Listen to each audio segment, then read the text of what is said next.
से ये सोचना बंद कर दें कि मुझे कितने लोगों को ज्वाइन कराना है। अरे ये सोचना शुरू कर दीजिए कि मुझे कितने लोगों तक प्लान देना है। मना करे तो करे, क्या करना है, उसकी किस्मत नहीं है तो कोई दिक्कत नहीं। जितना ज्यादा हम वर्क करेंगे रेशियो उतना ही ज्यादा बन के आएगा। हमारी सोच अगर है कि हम सारे लोगों को ज्वाइन करा लें और लोग नहीं आए तो मैं मायूस हो जाता हूं, लेकिन अगर यदि मैं ये सोच लूं कि मुझे आज इतने सारे लोगों की ना सुननी है और उसमें से 2 हाँ निकल के आ गए तो मेरा दिन शुभ हो जाता है। आपको भी अपना दिन शुभ करना है तो मेरे दोस्त लोगों की ना सुनने के लिए तैयार रहना पड़ेगा। लोग आपको क्या करेंगे? लोग आपको मना करेंगे, बहुत कुछ बोलेंगे, बहुत डिमोटिवेट भी करेंगे। अच्छा ये लोग कौन होंगे? कोई बताएगा ये लोग कौन होंगे? लोग मना आपको मना करेंगे, ये मना करने वाले लोग कौन होंगे? अपने ही लोग होंगे जिनको आप जानते हैं, जिनको मानते हैं, जिनको पहचानते हैं। बहुत कुछ बोलेंगे, कौन बोलेगा? अपने ही लोग। बहुत डिमोटिवेट भी करेंगे। ये सारे लोग अपने होंगे और ये जो काम करेंगे लोग आपको मना करेंगे, बहुत कुछ बोलेंगे, बहुत डिमोटिवेट भी करेंगे। मेरे दोस्त मन भी आपका टूटेगा बिजनेस से। जब आप शुरू करते हैं, राहुल टेकाम बताते हैं कि मुझे ये करना है और मुझे अपनी टीम में भी रूबी बनाना है। जब आप काम पे लगते हो तो आपको लगता है कि यार दुनिया का सबसे खराब काम है क्योंकि मेरा चाचा मना कर रहा है। कुछ देर आगे बढ़ते हो तब तक पता चलता है कि उसके परिवार के दूसरे और लोग मना करने लगते हैं, मामा नाना काका ताऊ सब मना करने लगते हैं और बात समझ में ऐसा आता है कि दुनिया का सबसे खराब काम है। मना करेंगे क्योंकि प्लान उनको पता है क्या? अचीवमेंट के बारे में उनको पता है क्या? उनको नहीं पता है। आपका मन टूटेगा बिजनेस छोड़ने का दिल करेगा, पर क्या करना है?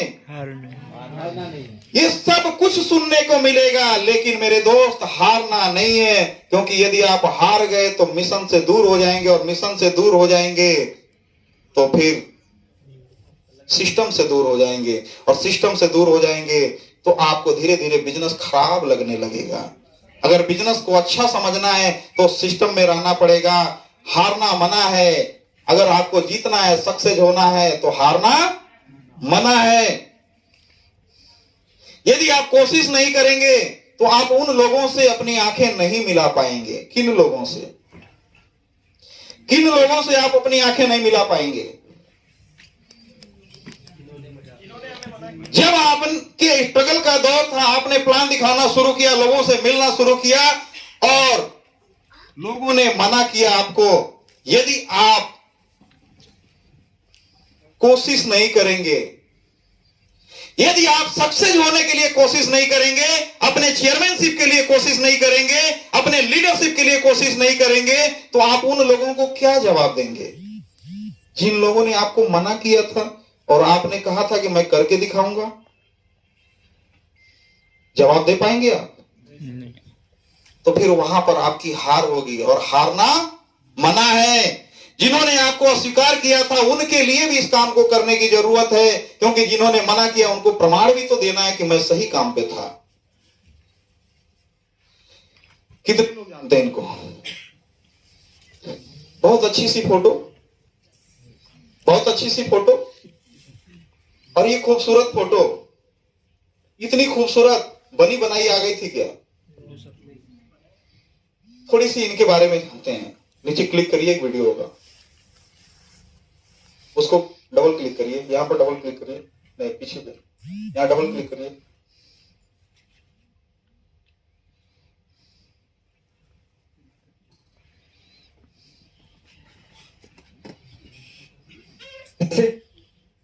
जब 20 साल पहले मैं खड़ा हुआ था ऐसे किसी ऑफिस में जाकर, ये 5 मिनट हम लोग इनके, आप लोगों ने काफी वीडियो देखा होगा, ये आपके मोबाइल में भी सर्कुलेट हुई थी, सोशल मीडिया में आई थी, देखा होगा। लेकिन हम बहुत सारी चीजें हमारे सामने से गुजर जाती, हम उसमें से कुछ चुरा नहीं पाते हैं।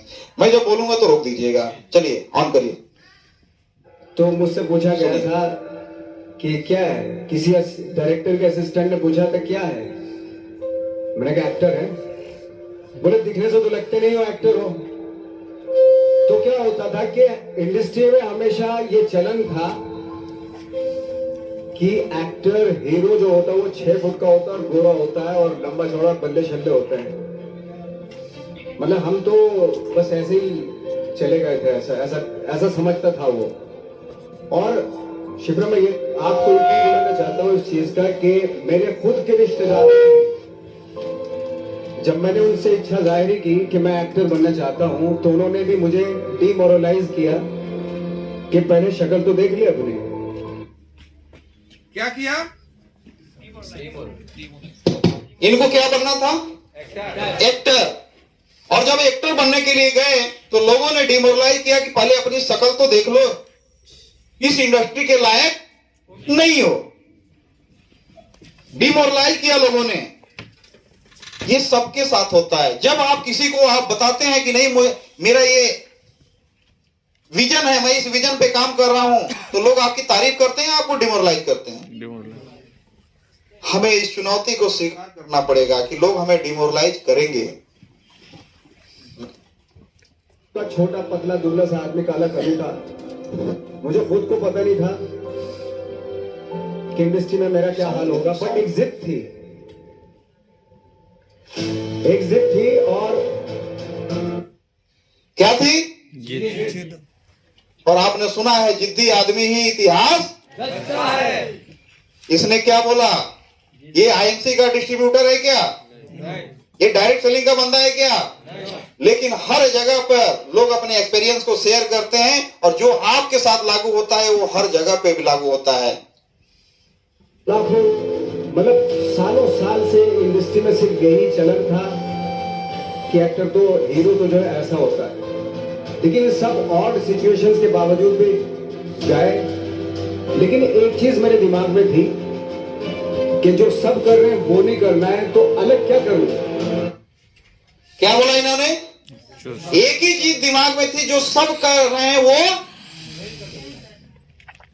और हम क्या करते हैं? जो सब कह रहे हैं वही करना है।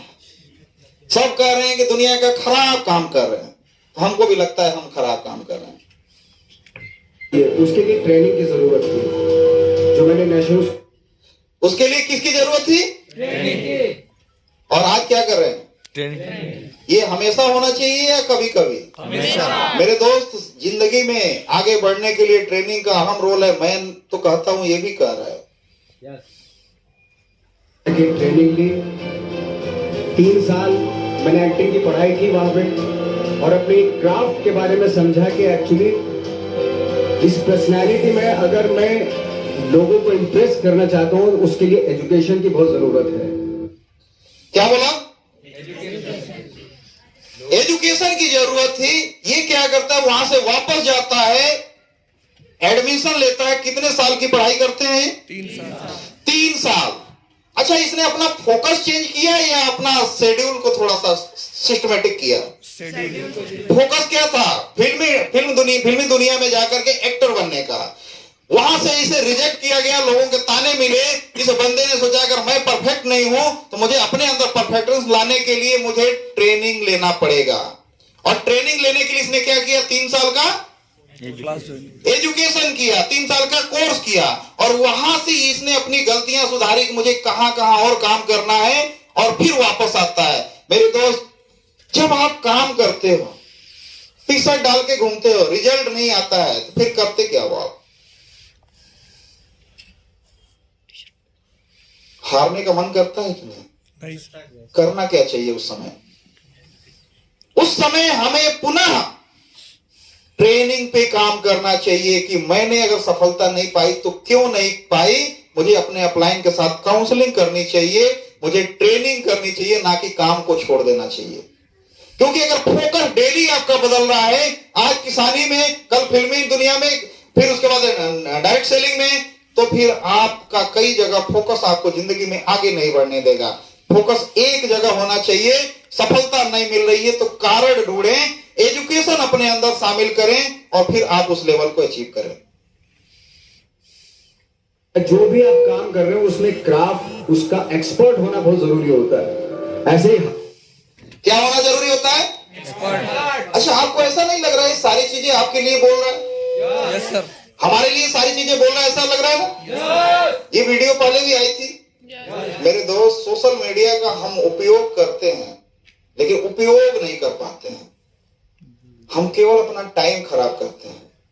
अरे इस बंदे की इस इंटरव्यू से कितने लोगों ने अपनी जिंदगी बना ली। एक्सपर्ट बनना पड़ेगा। जैसे पहले होता था, अरे यार तो बहुत खूबसूरत दिखता, फिल्मों में जाके काम करना शुरू कर दे। ऐसा नहीं, किसी चीज को बारीकी से जानना, उसके लिए ट्रेनिंग की, एक्सपर्ट्स के एक्सपीरियंस की जरूरत होती है। तो मैंने ट्रेनिंग, आप प्लान देखते हैं, अपलाइन आपको गाइड कर रहा है, कूद जाते हैं फील्ड में, वहां जाकर के कमियां आती हैं मेरे दोस्त। उसके बाद से बाहर के लोग वायरस डालने को आपको तैयार बैठे हैं। बाहर तो वायरस कमी है क्या? बाहर के लोग वायरस देने के लिए तैयार बैठे हैं, लेकिन उस वायरस के साथ अगर एंटीवायरस नहीं चलाएं तो सिस्टम क्या होगा? हैंग हो जाएगा। और सिस्टम हैंग हो जाएगा तो फिर दिमाग काम करेगा? कंप्यूटर भी काम नहीं करता है तो हमारा आपका दिमाग कहां काम करेगा? फिर क्या मन करेगा? जय किशन ढांडाले सही बाबा बनाया था मेरे को। तो हमें क्या करना पड़ेगा? एंटीवायरस चलाना पड़ेगा। और वो एंटीवायरस की लगती है ना, की लगता है ना, खरीदते पैसा देते हैं तो की पासवर्ड मिलता है। अरे उस एंटीवायरस की इन लोगों के पास में होती है। अगर इनसे एंटीवायरस चलवाते रहेंगे तो वायरस का प्रभाव कम रहेगा और सिस्टम हैंग नहीं मारेगा। और हैंग नहीं मारेगा तो अचीवमेंट जो फोकस है वहीं पर लेके जाएगा। ड्रामा से, और 2000 में मैं पहुंच गया मुंबई। मुंबई पहुंचने के बाद जब हम किसी ऑफिस में जाते थे, आई थिंक उससे पहले चलन नहीं था बिल्कुल भी। हम लोग गए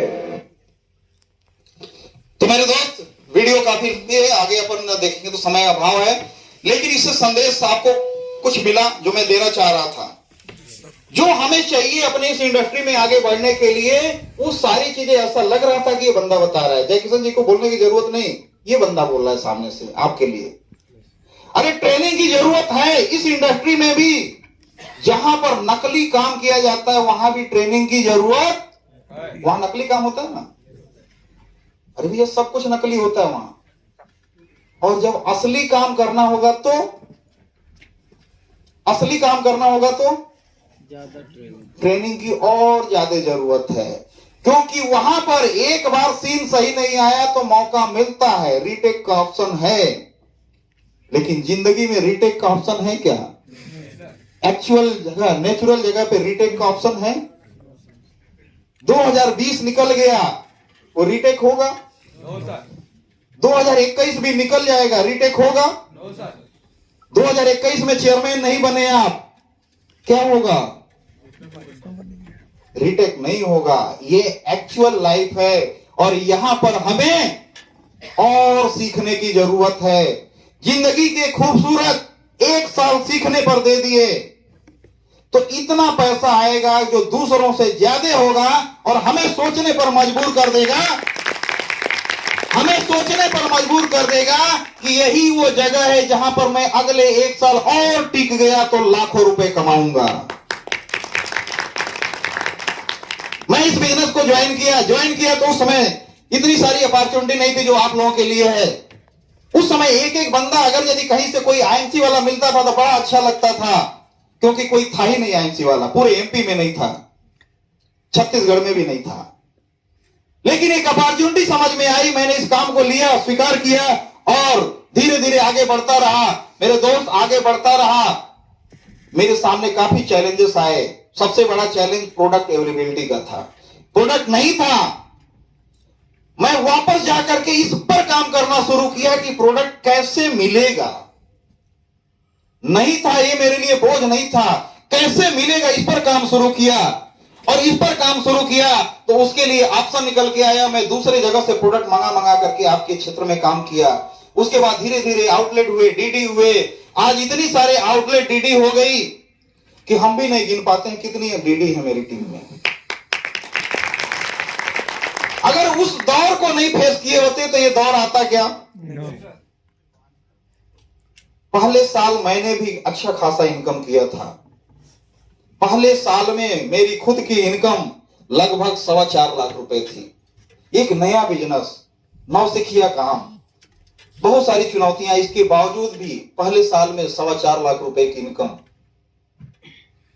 पैसा तो पहले साल भी आया, दूसरे साल भी आया 18 लाख रुपए, तीसरे साल आया 22 लाख रुपए, चौथे साल आया करीब 24 लाख रुपए। अरे इस साल कोरोना का टाइम था, वो 18 का 36 बन गया है। शुरू के 5 साल तक पैसा ही पैसा आया, लेकिन जैसे 5 साल बाद 5 साल बीता, समझ में आया कि पैसे से भी बड़ी दौलत मिल रही है। और वो दौलत जो आप लोग जैसे हीरे मिल रहे हैं, जो आप लोगों जैसे अचीवर मिल रहे हैं, अरे हर जगह जहां जाओ मान सम्मान फूल माला, वो जो मिल रहा है वो पैसे से भी भारी है। ये दिन देखने के लिए शुरू के 5 साल हमने भी पसीने बहाए हैं। पैसे कमाने के लिए 1 साल पसीना बहाया, और इतना बड़ा मान सम्मान के लिए 5 साल पसीने बहाया। अरे लोग जिंदगी भर पसीने बहाते हैं तो भी कोई फूल माला देता है क्या? आखिरी टाइम में देते हैं लोग। और यहाँ रोज निकलते रहो, जिधर निकलो उधर फूल माला। तो मेरे दोस्त, सक्सेस होने के लिए आपके पास कोई ना कोई कारण चाहिए। यदि कारण आपके पास है तो आप सक्सेस हो सकते हैं, यदि कारण नहीं है तो आप सक्सेस नहीं हो सकते हैं। तो सबसे पहले आपको कारण ढूंढना पड़ेगा। जैसे नया जन्म लेने के लिए लेबर पेन से गुजरना पड़ता है, बच्चे का जन्म होता है तो मां को इतने बेहद दर्द से गुजरना पड़ता है कि एक नई जिंदगी मिलती है उसे। मेरे दोस्त, जिस समय ये लेबर पेन से गुजरना पड़ता है, अगर ये लेबर पेन को बर्दाश्त कर लेती है मां, तो बच्चे के जन्म के बाद वो मां के रूप में जानी जाती है। वैसे ही बिना दर्द से गुजरे आप सफल नहीं हो। मां शब्द कहलाने के लिए उतने बड़े लेबर पेन से गुजरना होता है। अरे आप सक्सेस होना चाहते हैं, आपको भी कम से कम तैयार रहना पड़ेगा लेबर पेन से गुजरने के लिए। उस कभी सफलता के लिए दर्द से गुजरना पड़ता है, बिना दर्द से गुजरे सफलता नहीं मिलती। और आपने सुनने के लिए कोशिश किया, इसके लिए बहुत बहुत धन्यवाद, बहुत बहुत थैंक यू। मेरे दोस्त, समय